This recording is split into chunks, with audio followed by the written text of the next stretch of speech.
Well, with regard to the DOJ, I heard just yesterday on Fox actually that two folks at the FBI, an FBI lawyer, I believe it was someone in the FBI's National Security Unit, were reviewing the memo, and they have found no factual inaccuracies. So that would obviously rebuff the Washington Post reporting. And I'm not necessarily a truster of the Washington Post or the liberal media in general.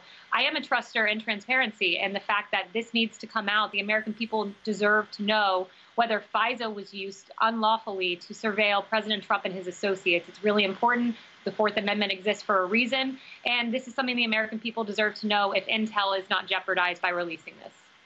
And Kayleigh, according to the Washington Post, the DOJ's Inspector General seems to think that the FBI senior leadership was sandbagging the investigation into the Hillary Clinton secret email server until after the election. Do you think that a big story, obviously, this week is McCabe being removed or stepping down? It depends on what you read or who's talking. How do you think ultimately that impacted McCabe stepping down? I think it absolutely had an impact. You know, some would say it's coincidental, but I don't think so, that FBI Director Christopher Wray read this memo, and then a day later, Andy McCabe is essentially forced out of the FBI before the time he was supposed to step down in March.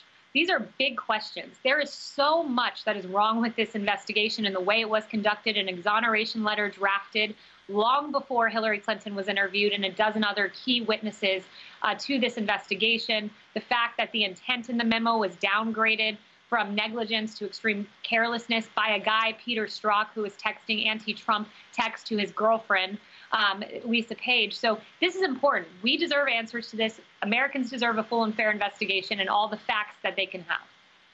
Now, Kayleigh, it's not just Democrats pushing to keep this memo under wraps. It's Susan Collins, the Republican senator from Maine. You mentioned Rod Rosenstein and Christopher Wray also want to keep this memo secret. Why do you think that's the case? Like people like Collins want to keep it secret. Well, it's a great question, you know, and as to their motives, who knows? I know Rod Rosenstein is mentioned in the memo, so who knows if that's playing into his calculus.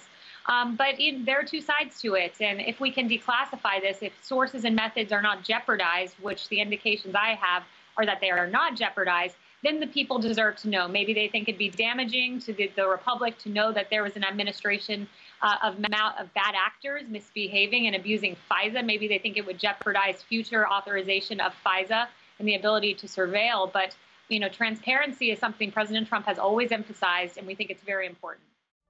Newsmax TV. Watch us on Dish, DirecTV, AT&T Uverse, Verizon Fios, or download our free app. Don't have Newsmax TV? Call your local cable provider and request Newsmax today.